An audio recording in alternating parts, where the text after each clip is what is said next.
Hey, what's going on, guys? So today I've got a special surprise for you. We are coming to you today with an unboxing for the Chimaera expansion for Star Wars Armada Wave 7. Big thanks to FFG for sending this out to me to review for you guys. So we're going to take a look at it today. Alright, so we're just going to pop it out of the shrink wrap here and take a look at everything that comes inside. And one of the first things I'm going to do is take a look at the ship itself. As you know, this is an Imperial class Star Destroyer with a new paint job from Star Wars Rebels, or more commonly, from the Extended Universe. If you are familiar with Grand Admiral Thrawn, you know that his flagship, the Chimaera, has this Chimaera logo on it. And as we pull it out, look at that paint job. Very, very cool. Now we can compare this to, actually, the regular Imperial Star Destroyer.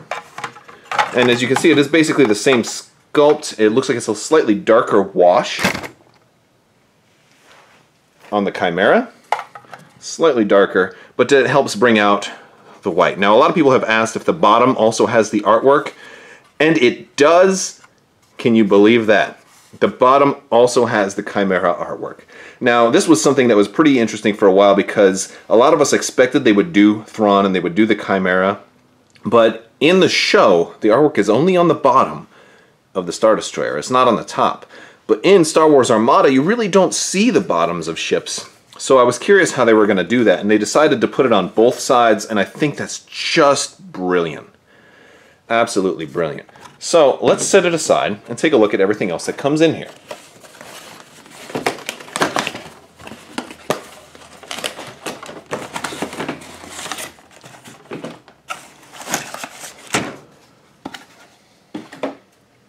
Alright, so we've also got our Gauntlet Fighters. Let's take a look at the Gauntlet Fighters. Wow, these are big. This is the biggest squadron I've ever seen. It's huge. Look at that. That's magnificent. And we have two of them. I want to set them right here next to it because we also got cards. We've got our pegs for them, which are going to look great when assembled. We have a Chimaera rules insert.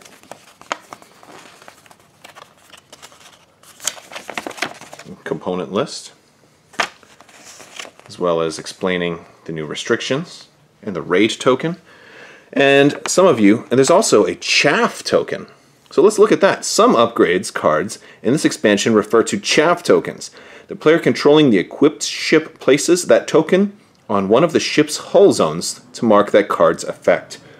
So the chaff token will actually apply to a hull zone. Interesting.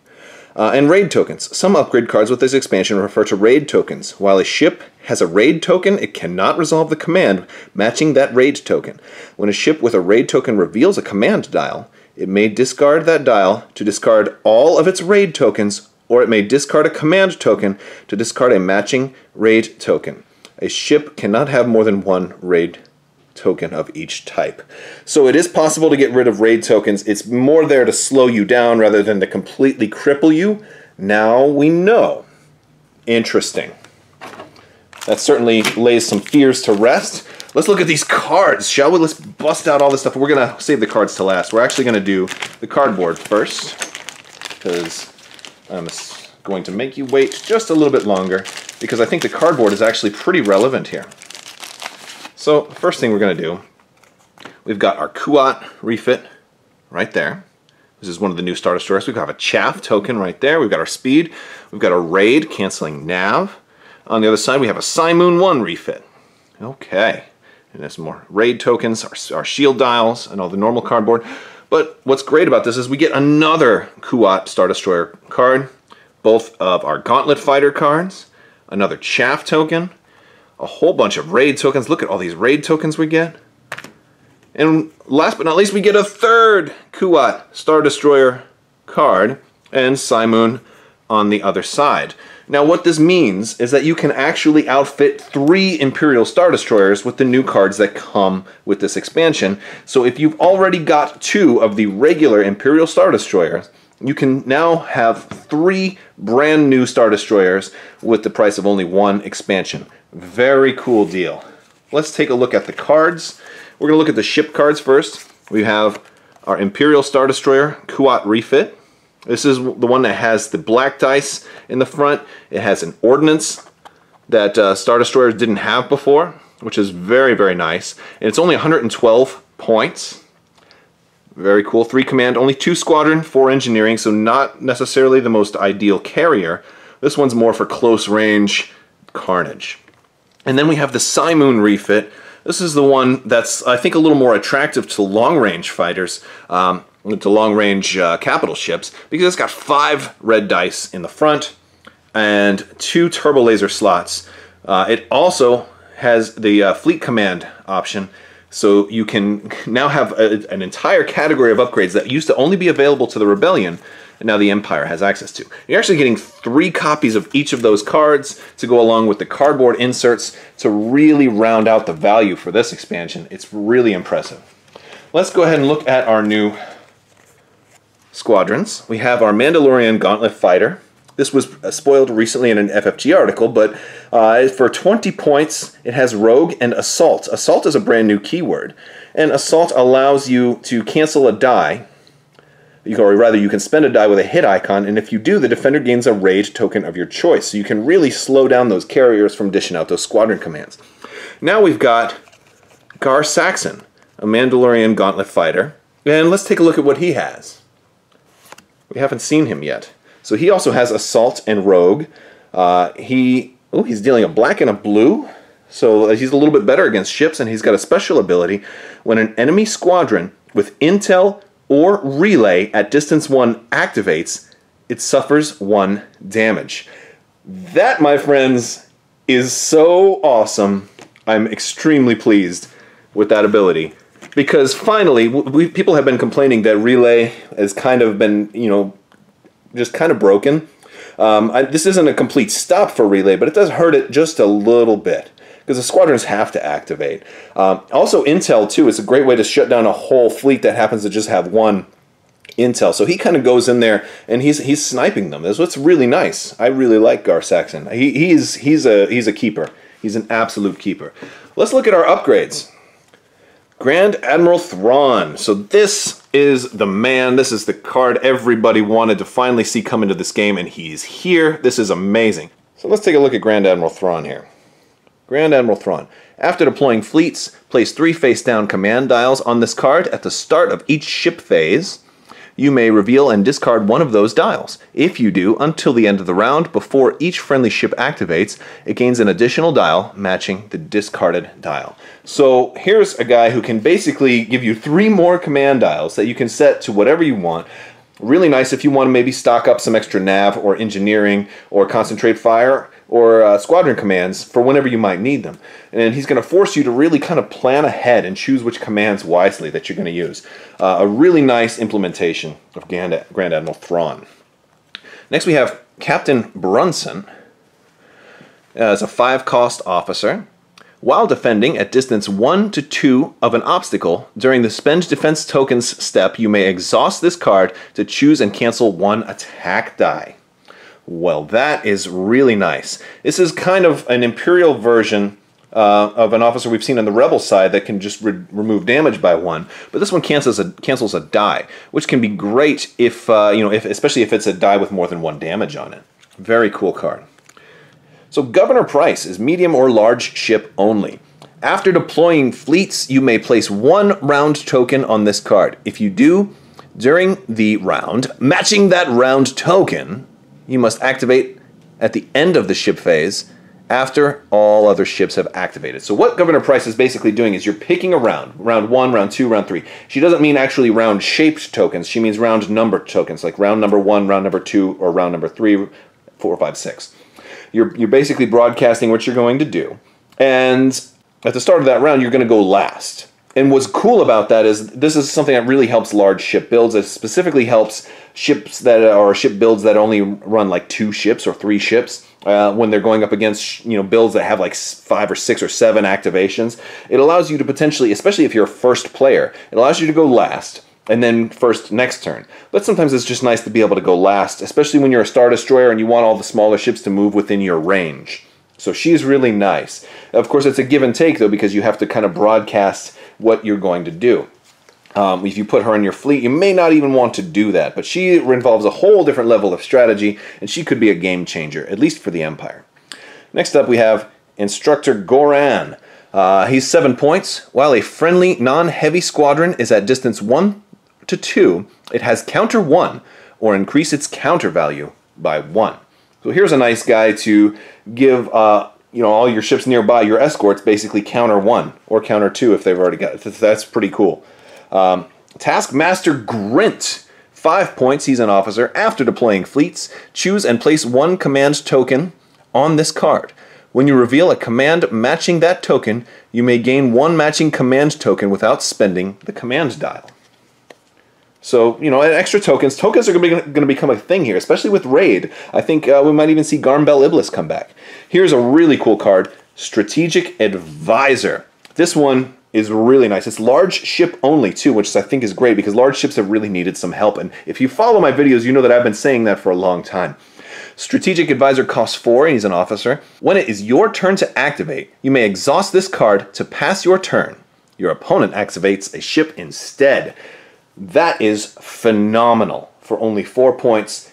Similar to PRYCE, this is kind of slowing down the activation advantage of small ship builds. Now also, if you'll notice, this one is not restricted to a specific faction, so the Rebels can use this as well for those big MC-80 builds.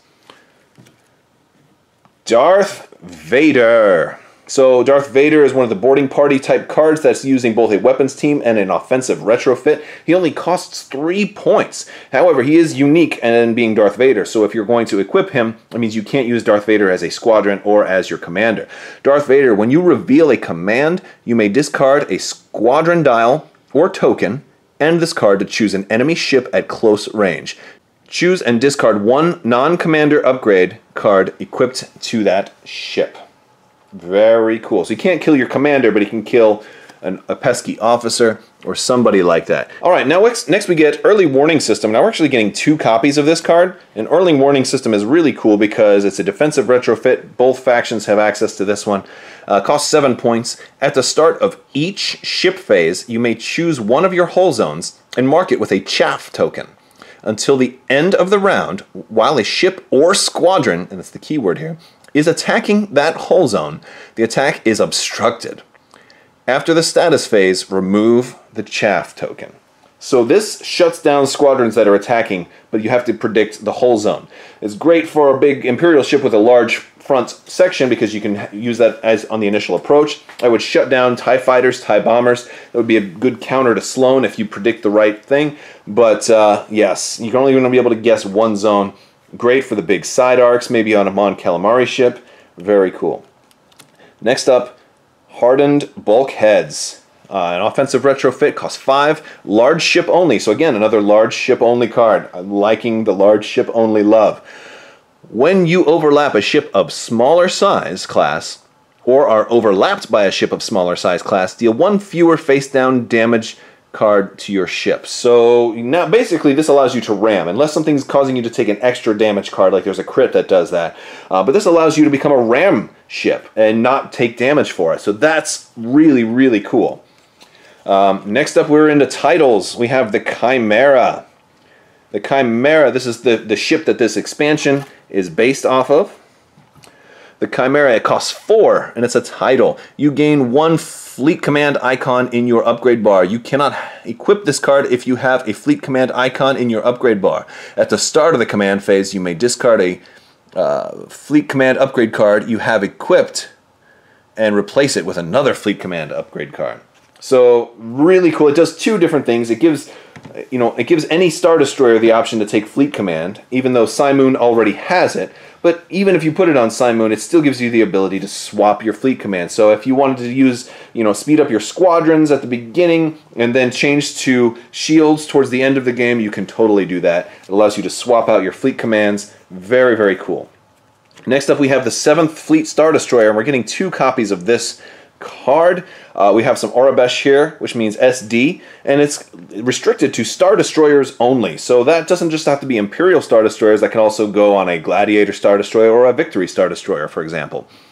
It costs 5 points, and it says, while defending against an attack that targets your front hull zone before you suffer damage, you may choose and exhaust a copy of this card on another friendly ship at distance 1 through 4 to reduce the total damage by 1. So just another way to protect those big ships. Really cool card.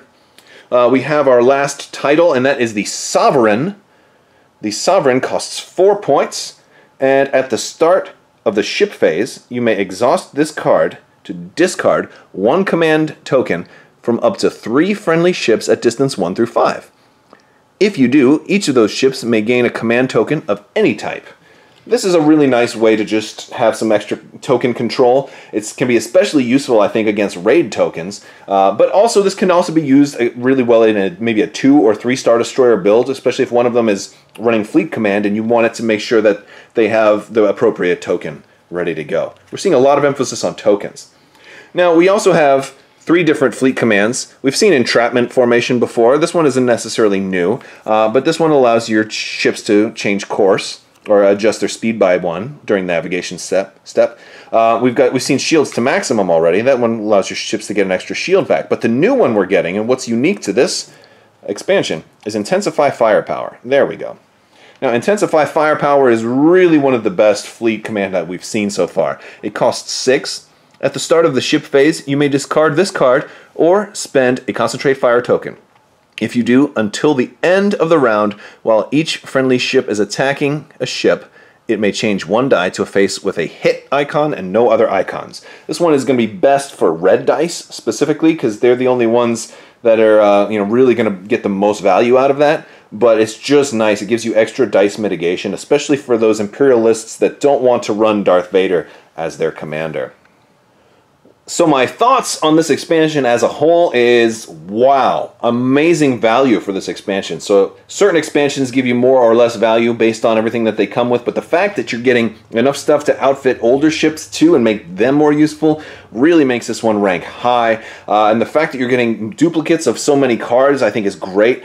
One of the best things about this expansion is that it really does a lot for large ships. I think that's one of the things that this game has needed the most. It also does a lot for small activation ships. So now you won't necessarily have to make a Star Destroyer list and run 4 Gazantes in there just so you have enough activations to stay competitive. It really does a lot towards fixing some of the very few problems that actually exist in Star Wars Armada. I think that's great. Aside of that, it's also giving some new mechanics, which I think are really cool. I think the raid tokens originally had some players scared because we didn't know that much about them, but now that we know they're not completely crippling, they're more of an annoyance and a slowing down mechanism. It makes them very effective in a lot of games without killing the fun factor. So I don't think you're going to have to worry about raid tokens as much, but it's something you definitely want to take into consideration when building fleets to defend against them in Wave 7. I think it gives a great number of cards, and there's stuff for both factions in here as well, like the Strategic Advisor, who's actually one of my favorite cards in this set.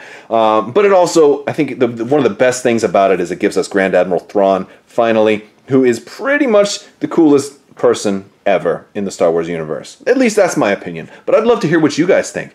If you like this video, go ahead and give it a thumbs up, and go ahead and leave me a like and subscribe too as well, and so you can see all the new stuff that I have coming out. Click the little bell for alerts. You don't want to miss when I announce any giveaway winners. I'm always doing that. If you'd like to win an expansion for our Star Wars Armada, I am actually running a giveaway right now, and the only thing it takes to enter is be a subscriber and leave a comment on this or one of my other videos, and you'll win a expansion in the form of a $20 Cool Stuff gift card that you can use or put towards anything you want, including your Wave 7 stuff. So that much is great. If you like this video though, just please let me know what you think. Let me know your thoughts on Wave 7, and a big thanks to FFG for making this whole thing possible. Thank you guys so much, and have a great day.